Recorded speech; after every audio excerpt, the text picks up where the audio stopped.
Hey, welcome to the Republic Forum. I'm Jeff, and a special guest once again tonight, Mr. Peter DiPiola. Welcome, Peter. Thank you. And let's see, we've got a lot of topics to talk about. One of the where do you want to start? You wouldn't you know what? No, I don't want to start with smoking pot. I want to give a shout out to the families to the police officers that were gunned down in Bristol. Prayers and go out to them. While our governor in 2020 was happily signing the new law into effect that stripped them of their immunity and actually was standing with Black Lives Matter and giving the police a hard time and, that type of thing. And this is what happens. I mean, we do a lot of talking about how society is starting to crumble and just a lack of respect for this kind of authority. And our politicians are, they're actually worse than the people, I think, at times that actually let's see. Do the crimes? Do the crimes. Yeah. Because they kind of encourage it. How do you do this? And then, with revolving door justice, they get out, they do these things, they get 5 years and they're back on the street.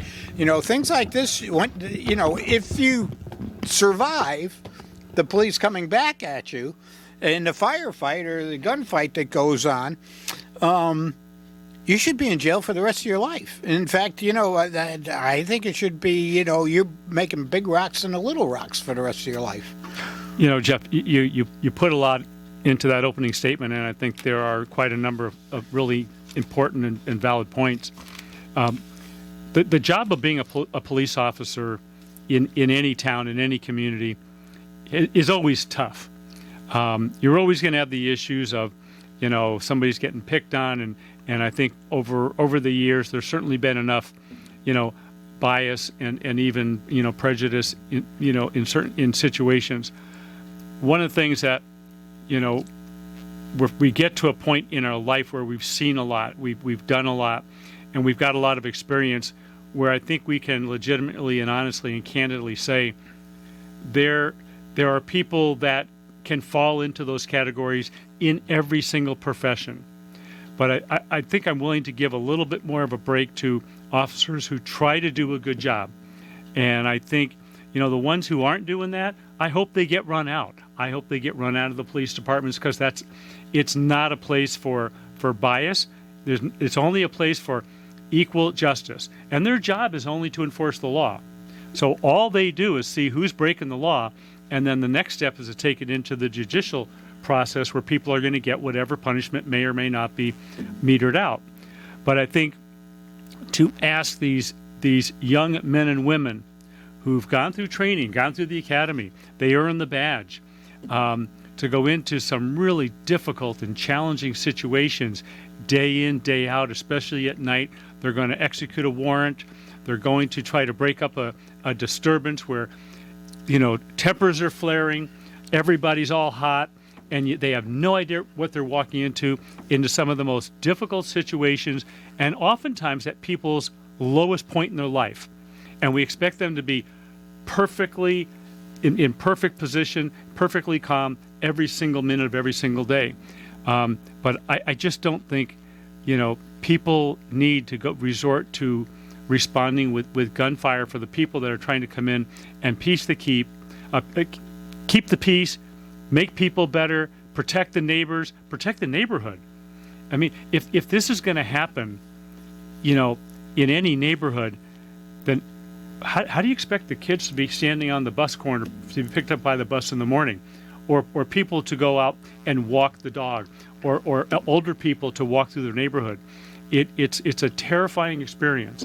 And then what we end up doing is we end up degrading the inside of our cities. So it's terrifying for all people involved. We've got to get back to, at least allowing and respecting what the police do and let them do their job. And if you got a real beef, if you're mistreated, I think police departments today have got pretty good processes where people can make those complaints, let them do an investigation and find out if officers are not behaving appropriately. We need to deal with those. That's a separate issue. Right, but the other thing, and you brought it up too, is, and I'm going to go back to our elected officials. So much of it is their fault because they've demonized the police and this and that. And when I was growing up, I was always told the police officer is your friend. If you get in trouble or there's something going on, you can always go to a police officer and ask for help, and they'll help you. And this is, with the woke policies going on and the CRT in schools going on and all this stuff, we're losing track of teaching our children, at a young age, to respect the law and to respect policemen, that they are an authority that's right there with mom and dad, and sometimes depending on where you live and who your mom and dad are better at it than mom and dad, and that they are to be respected. I mean, if an officer yells at me and says stop, I stop. When the lights come on behind me, I pull over, right? and go to get my license and registration, That's always a smart move. But you know what? Your point is a good one, is we have large portions of our communities, not just here locally, but around the country, where we have a lot of people who come from outside our country, and they're running from oppression, or they're bad running situations. from they're already fleeing from violence, and then we allow violence in these communities to go after the people where we want to all believe that the police are there to protect us. Right. Like you said, they're there to help us.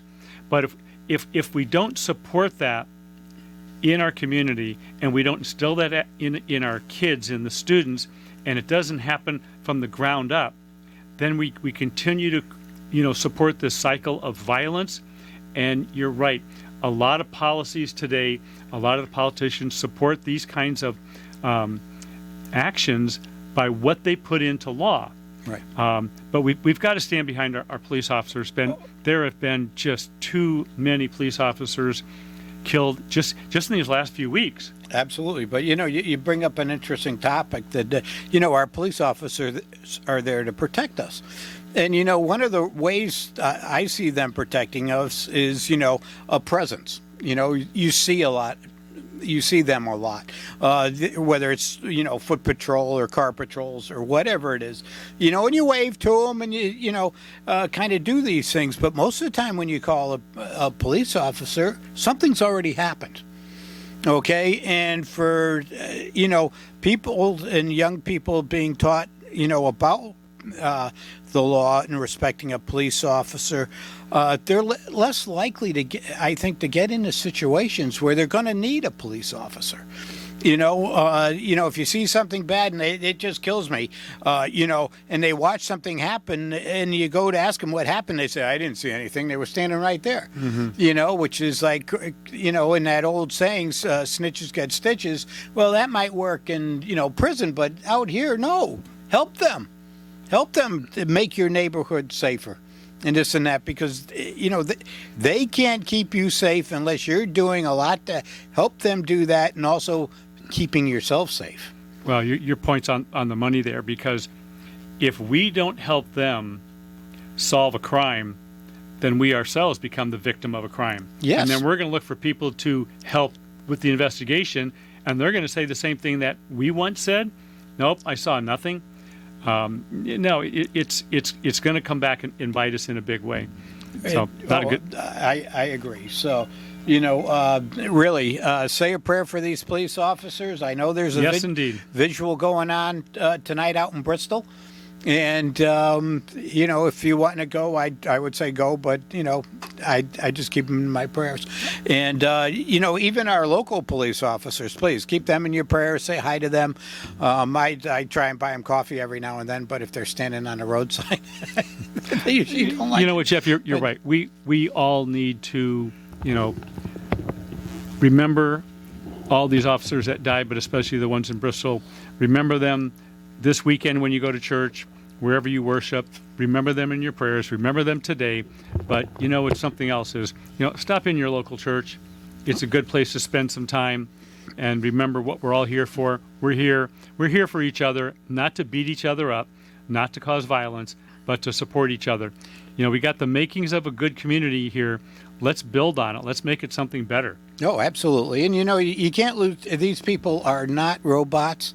One of the officers had 2 children and one on the way.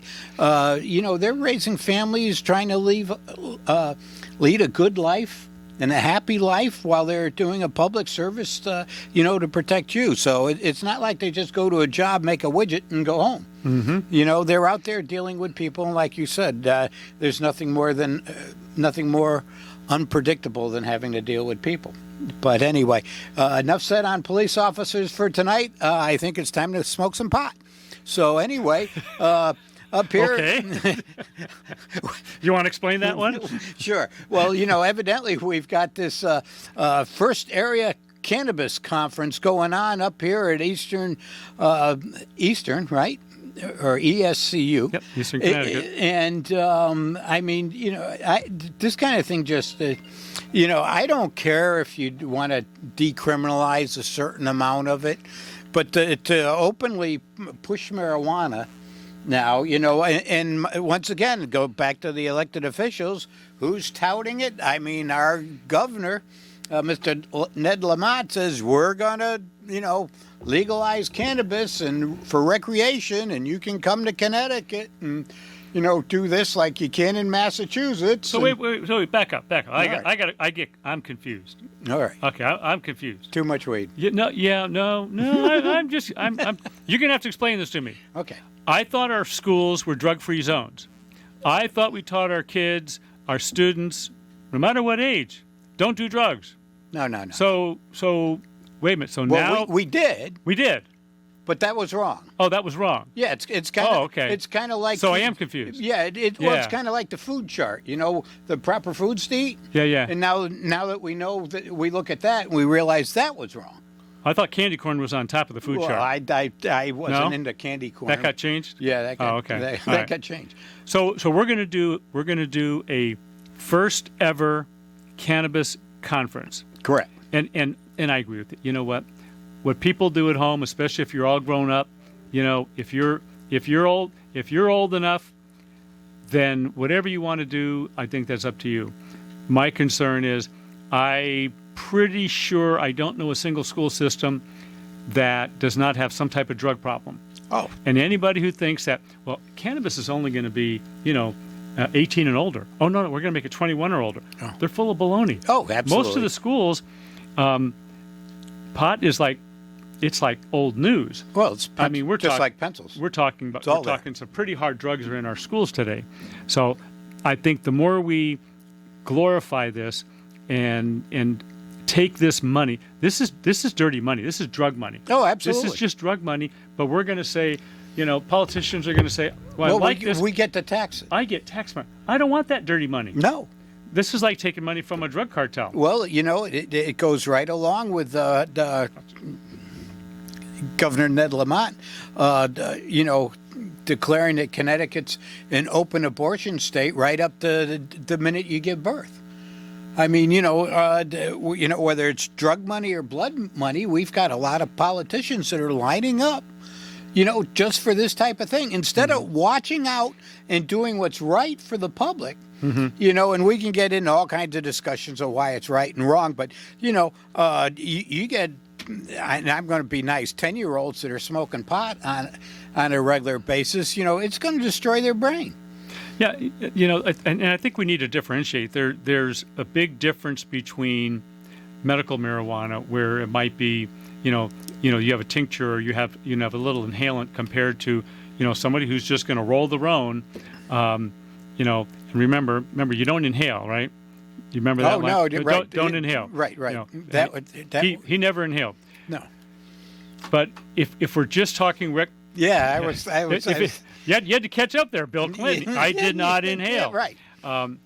But for recreation, it a lot of people say, well, it's just like alcohol. If you drink too many, it takes a certain amount of time to get it out of your system. We all know that, marijuana does not leave your system so quickly. But I mean, this has got to be, again, causing all kinds of havoc for law enforcement. Well, You've got another level of distraction, whether it's, medicinal, whether it's cannabis, whether it's just distracted driving. We have all kinds of things. There's some pretty horrific accidents going on the highway these days. I don't see any real value to this. For some reason, the federal government still has it outlawed. So this is actually a banned substance correct. at the federal level. Locally, it's legal. In most communities, most states, they've made it, something legal that they could have. But you know what? I don't want any tax money out of this. Yeah, well, here, we'll go down another rabbit hole that this leads us to. And if you want to call us, you can give us a call at, I forgot the number, 860-450-1400 and 860-456-1400. But, what you just said was interesting. It's outlawed federally, but the states are, allowing it. So this brings us back to, who gets to decide what's going on? Is the federal government really designed to put rules over the states, or do the states have their autonomy to do what they want to do? Because it seems like if it's what the federal, like with abortion, they rolled back Roe versus Wade, and yet the states, they didn't. The federal government really didn't do anything. They just gave it back to the states to make their decision. That's correct. Yeah, that's correct.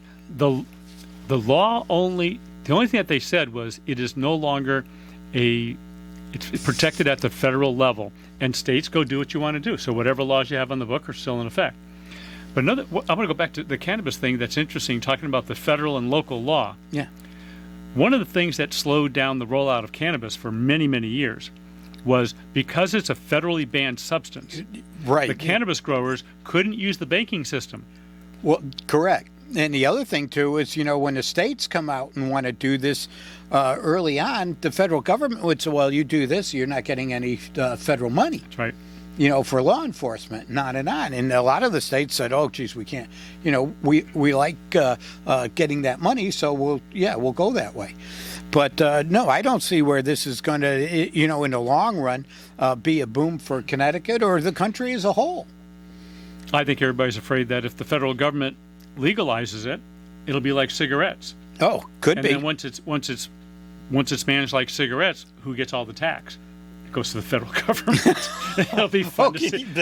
Okay, so now the states are getting greedy. We don't want to give it to the feds, so we'll do it here. And good point once again. But to our listeners out there, think about what we're talking about. How the federal government and the states are doing these type of things that aren't necessarily good or moral or right or helpful, all for money. All for money, and and how it affects your life. I mean, it's just terrible. And one of the things that's coming up, and it's a great time to jump up and down and protest. What our federal government's doing, and what our elected officials are doing, is coming up in November, and that's called Vote.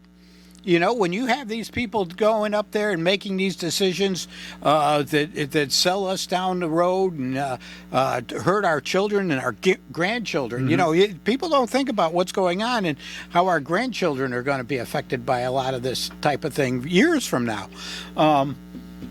Get rid of these people. You're right. What's coming up in just a few weeks is people do need to go out and vote, and we're creating a system where it's not, Connecticut's always been, pretty blue, but it's turning into a very, very dark blue state. And I'm not saying everybody, needs to everybody vote the other way, but I think we just need to make sure we get some balance so we can have some legitimate conversations. When in doubt, follow the money. Oh, absolutely. One of the rules I always believe in is if you follow the money, you're going to find out what's really going on. It's like the cannabis story, follow the money. The state wants tax money, that's what they're going Absolutely. after. The whole thing that's going on into a lot of our other institutions, for example, like schools, follow the money. Parents and guardians, I hope they do take time and look at what the rules are that are going on in their school. A lot of parents feel they are afraid to bring complaints forward. They're very afraid that, if I go to my school and complain, they're going to pick on my student. That may have happened when us as adults were in school, but that's not the case anymore. And I would tell any parent, no matter what your status is, in town, in the country, wherever you are. If you have a student in school that is your child, you're responsible for them. Absolutely. You get to say what does and doesn't happen. And there's a lot of push for things to be socially corrected in the school environment. So one of the things that came up in the last couple of weeks, I was talking to some people, and we got talking about, there's bullying, there's anti-discrimination. But it's always been there. It has. Always. Right. Always. But it's how we resolve that now. So we started making a bunch of laws. Yeah. Well, we have anti-discrimination. Well, it used to be race, creed, color. Right. But remember back in the day when it first came out, back in 40, 50 years ago, don't discriminate race, old. creed, and color. And we all go, well, that makes sense. Yeah. Well, what we don't know is they've added all these other categories. Now it's race, creed, color, gender, sexual orientation, gender preference. And so you keep adding things. Now we got 9 or 10 things that we're not going to discriminate against. So in the course of this conversation I was having, I said, hey, I've got a question for you. So what do you do if two of these groups are at odds with each other? Who wins the bullying argument? Yep. Right? So if one says, I believe in this, and the other one says, pick two topics. Right. One's religion and one's sexual gender. Yeah. And one says, well, I'm this. I don't believe that because I believe in religion. Well, now they're going to get into this argument. Right. Well, wait a minute. They're both protected classes. Right. Why do we have extra laws for gender and not extra laws for religious beliefs? Oh, okay. Yeah, no, it should be equal. And if they're all protected classes, then they should have exactly all the same protections. And if we're all equal, and if we're kind of just throwing out the lines between who's a boy and who's a girl and who's a male and who's a female. Oh, wait a second. You can't do that. Wait. Oh, yeah, we can. No, you can't. We did it with a policy, so there. Well, why do we have girl sports and boy sports? Well, right? Yeah, okay. Yeah, I see where you're saying going there, but I believe in having, say, girl sports and boy sports because, males are usually stronger and not necessarily more athletic, but they're two different builds and two different sexes, and I just think it's better that way. Most of the world agrees with you. Yeah, I can't. I wouldn't mind running down a football field and knocking over some women. It might be easy for somebody that's as light as me. But but yeah, no. What was that movie? That's Why Girls Don't Do It. He came out and said it, but something like that. And I'm sure a lot of girls do it. But no, I think it's the whole bathroom thing. Too, and you had that one, volleyball team that got thrown out of their locker room because there was one person there that wanted to think he was a girl and went in there and, no. I mean, if they can tell what you are at birth and now they say they're guessing, no, they're not guessing. If you're really that, I'm going to say it's stupid that you can't tell a guy from a girl, I got a real problem with that. I mean, you can relate to whatever you want to be, but if you're born and you got junk, you're a male. Well, I think most people are going to probably have to agree with you on that. I just find the rest of this kind of conversation silly. Well, but you're getting to one of the key things that I think people need to reflect on before they go vote, and that's put on the hat of common sense. We need some common sense. Oh, absolutely. Let's get some of this political rhetoric and noise out of it and just pause for a minute and say, does this make sense? I mean, does it make sense? I mean, I don't care if somebody has a gender identity crisis. And if that's where they are, then that what it is. But I don't think it's appropriate and fair for that crisis that everybody has to get out of the way, step aside, so this person has special privileges above and beyond. I don't think that's right, especially when you're talking into the middle school, high school, where you have very young people, and then you have somebody who's older and maybe has already crossed the bridge on their identity crisis and are going to start, forcing that or demanding that of others. Right. And I think that's where we talk about the anti-discrimination, and I think we need to make sure that these laws and more like them are coming if we don't pay attention to who we're voting for. Right now, we have a supermajority of one party, not only at the state level, but every single national position is one party only.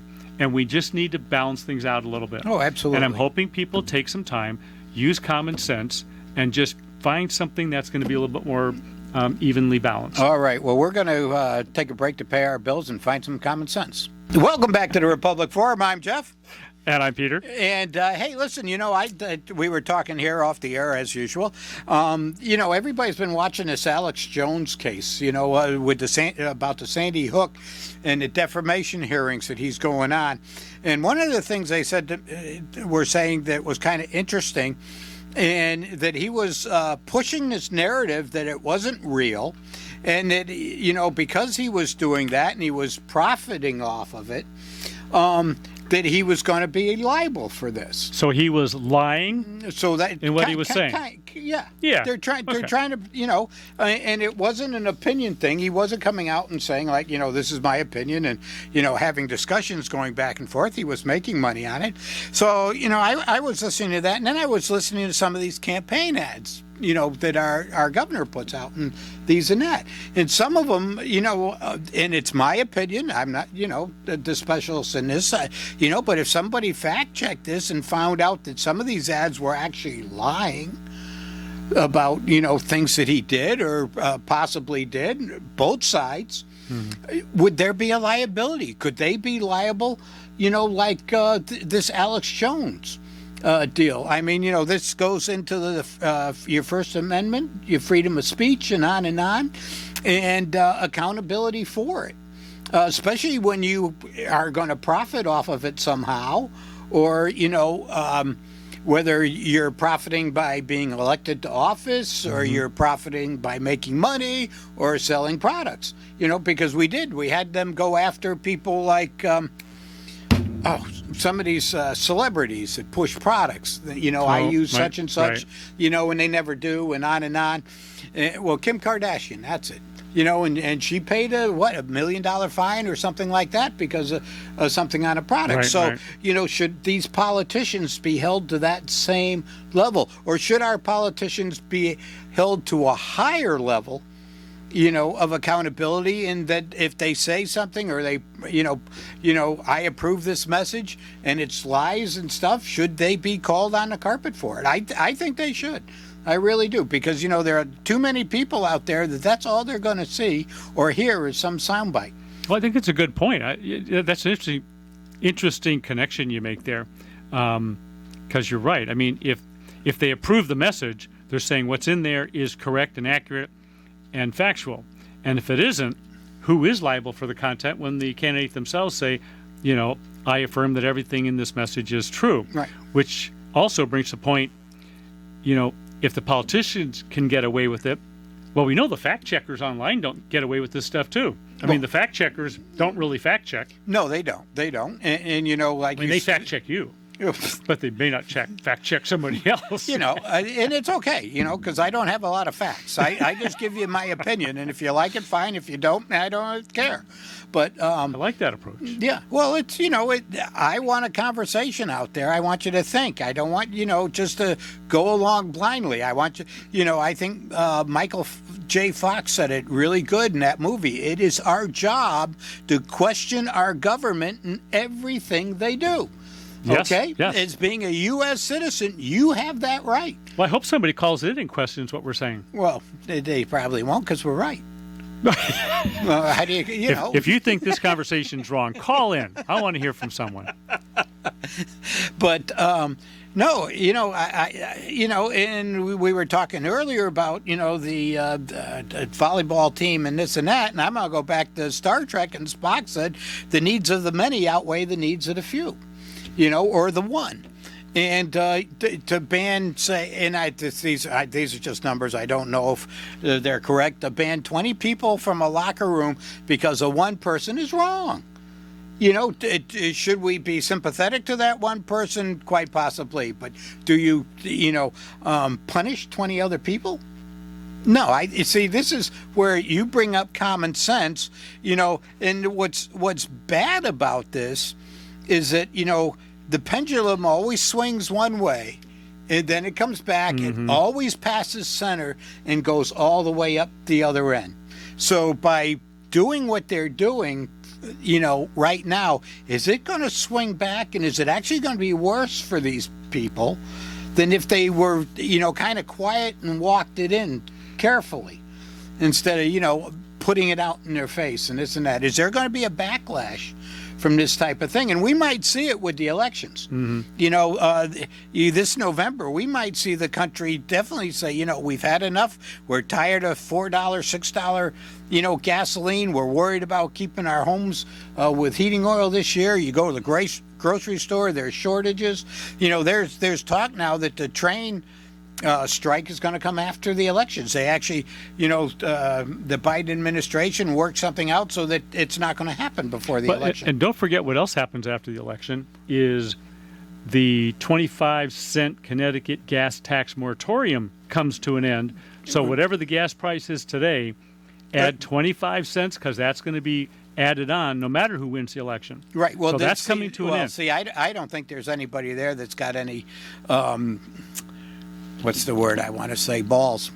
And, if they're just going to, somebody's going to make a motion to just keep it on, and they're all going to go, yeah, that sounds good, let's do it. So I really don't think it's going to come off. I don't know. We'll see. Yeah, well, regardless, doing the right thing would be to put it back on because we've got to be losing money. But we're going to lose more money. So answer me this question. So sure. we look at the number of residents we have in our state. Everyone wants to go to electric cars. So we're not. I like my gas car. Wait a minute. No, you don't get your gas car anymore. Oh yes, so I do. When I take away your gas card, you have to have electric. Would you go with me? No. Just go down this road. We're going to go down this road. All right. So if everyone's on electric, let's just say we fix the grid. Everybody's got electric cars. We're all plugging them in. We're all driving electric vehicles. Which way more? You wear out your tires more. We all know that. But it's awesome. However, why is it awesome? Because we haven't built any new power plants. We don't have any new nuke plants. Right. So all of a sudden, we're not pumping any more gas. Correct. So if we're not pumping any more gas, and the state makes millions and millions of dollars on the gas tax, where do we make up that deficit of revenue? Well, you're going to see a higher electric bill. They're going to put tolls in. Everybody that has a electric vehicle is going to pay a yearly electric vehicle tax. I wish you didn't have the answer. Jeez, that's awful. So much for an economy. What do you expect me to say? No, that's terrible. Okay, yeah. That's terrible. Yeah, no. I'm going to get a hot air balloon. Let them see if they can text me on that. Don't tempt them. Don't tempt them. Quit giving them ideas. Yeah, but no. I think to me, I think one of the things that progress can be either evolutionary or it can happen, like almost instantaneous. But I think when the government is forcing it to happen, it doesn't always work out well. No. And this is not going all that well. We finally figured out that our lithium comes from two places primarily. The first one's China, which we're real friendly with them right now. Oh, absolutely. The second place is Ukraine, which we're trying to be friendly with them. You're correct. So if those two places end up shutting off our lithium supply, it'll be just like OPEC cutting off our gas supply, our oil supply. Mm-hmm. So no lithium, no batteries. So when your car's about 4 or 5 years old and your battery goes kaputski, then what? You push it. Push it.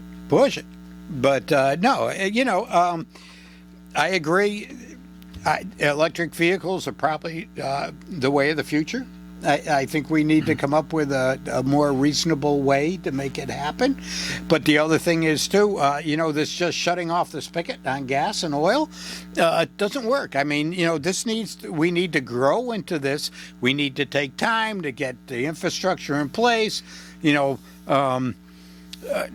refine the batteries and the electric automobiles so that they're actually going to do what we want them to do. I mean, how do you tow a trailer with an electric car? I mean, I go to Maine a lot, am I going to have to make 3 stops to charge? Probably. Someone took one of those new trucks, that all electric truck, and did Oh, the Tesla one that got did- stuck on the exit ramp. yeah did a towing experiment and didn't go real well. No.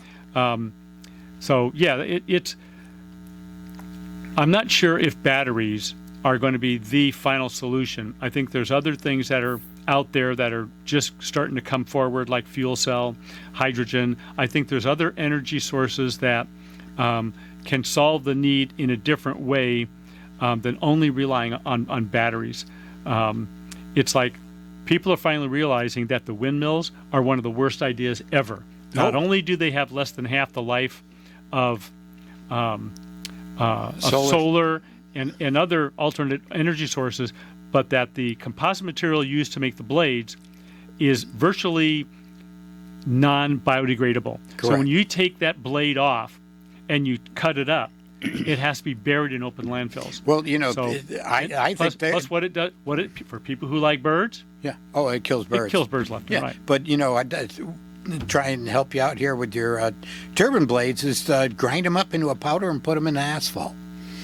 Can you do that? Yeah, well, I don't see why not. I mean, we grind like the we idea. grind tires up and we put them in asphalt. We do lots of things like that. If they really wear like iron like that and they're bad for the environment, why not run them over forever and ever? Put them in the concrete. I like that.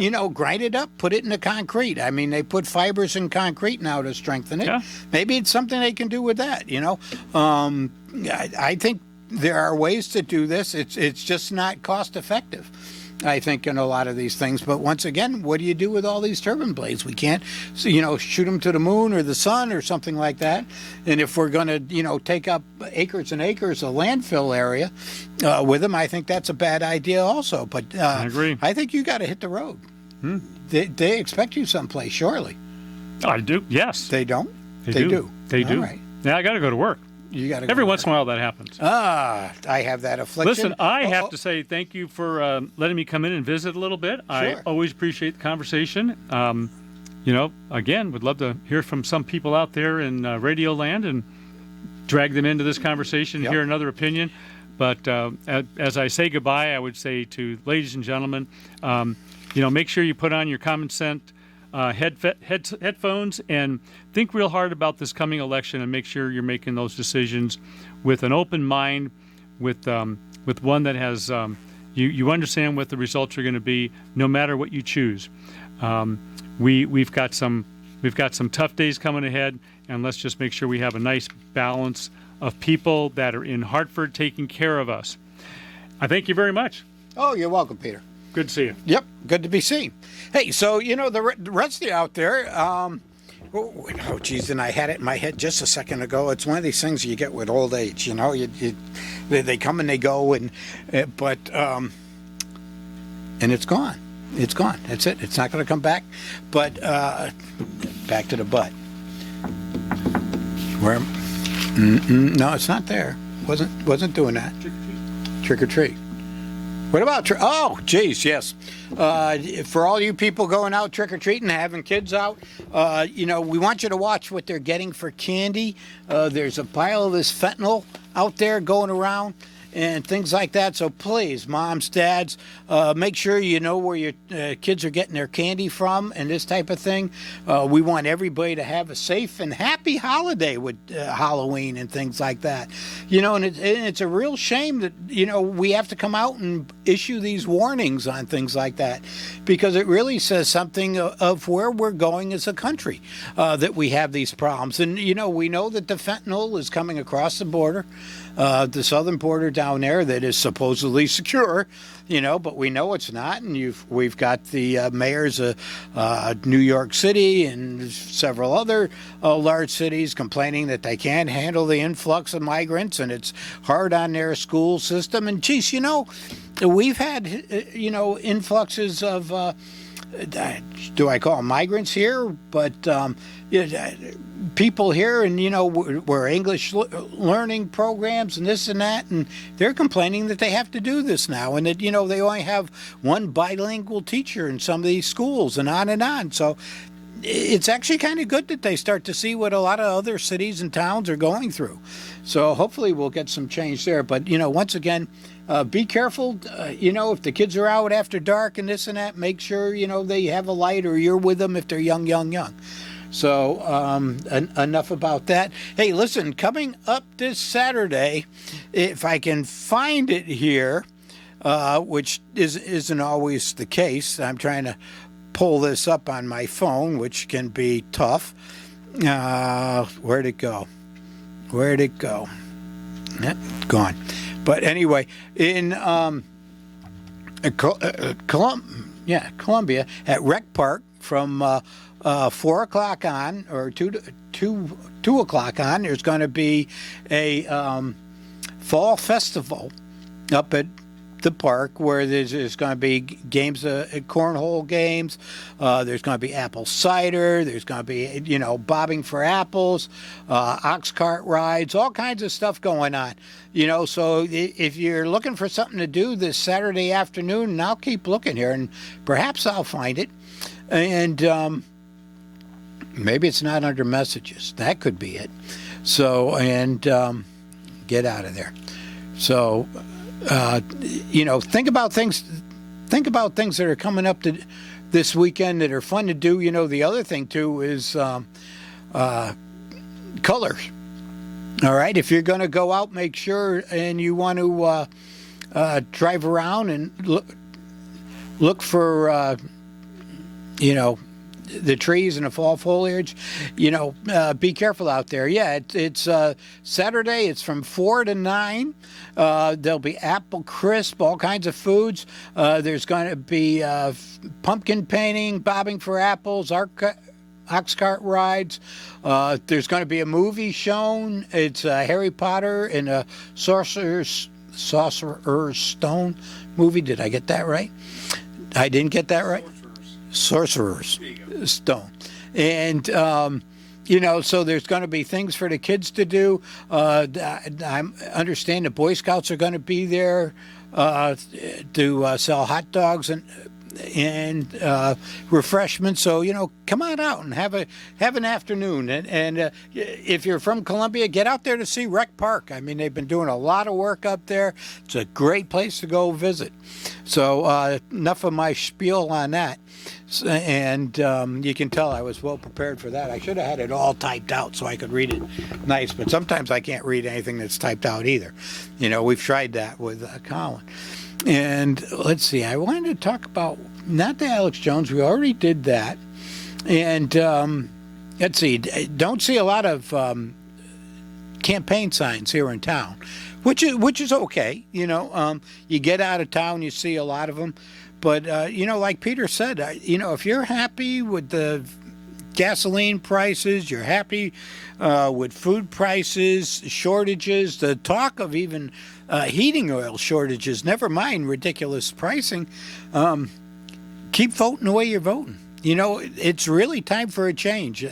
I don't understand how these people can say we have your best interests in mind when people are suffering the way they are.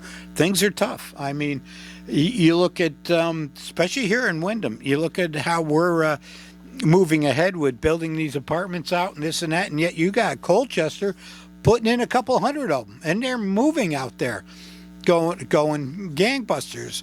But we've said it a lot. We're kind of landlocked here in North Windham, and it makes it difficult. But I was reading an editorial and about the dollar stores, and we've talked about it on the air before, and it's not necessarily a good sign when you see all these stores popping up. We really have one grocery store in Willimantic, and that's the Stop and Shop. Okay, and if you go out to North Windham, you have, what is it out there? Walmart, and you'd have to go to Mansfield to go Big Y. And, excuse me, this is one of the problems that Hartford is having right now when they're experiencing. They have a lot of these stores, and there is no large supermarket chain in Hartford. And this really affects the quality of the food and the meals that are prepared in households all over the city. to the point where now the actual city council is debating whether the city should open a grocery store in Hartford. Just to make this available for the residents. And, I think it's a crying shame that, whether it's crime or affordability, that supermarkets aren't there. Where'd they go? People still need to eat, and if you can eat a balanced diet, I mean, I'm not in a lot of these stores, so I don't know what they offer for food, but, I've been told, and I see what people bring back when they go to these places, and a lot of it's just junk food, and it's cheap, and there's no calories, it's high in sugar, and out there, because I'm talking to a lot of people that understand this. If you're not properly nourishing your body, your brain's not going to think clearly. You're not going to move. Your joints, everything else is going to be hampered. So it's very important that you have a proper diet. We're trying to do this in schools by having school lunches. Evidently, we're into breakfasts and dinners now that the students can get. And believe me, I don't want to see anybody go hungry, but you got to ask yourself, why are we in this place? And, a lot of it has got to do with the fact that our political and economic system is so out of whack. But you know what? We're out of whack, and I'm out of time. So tune in next Thursday, and we'll be back at it. Till then, good night and God bless.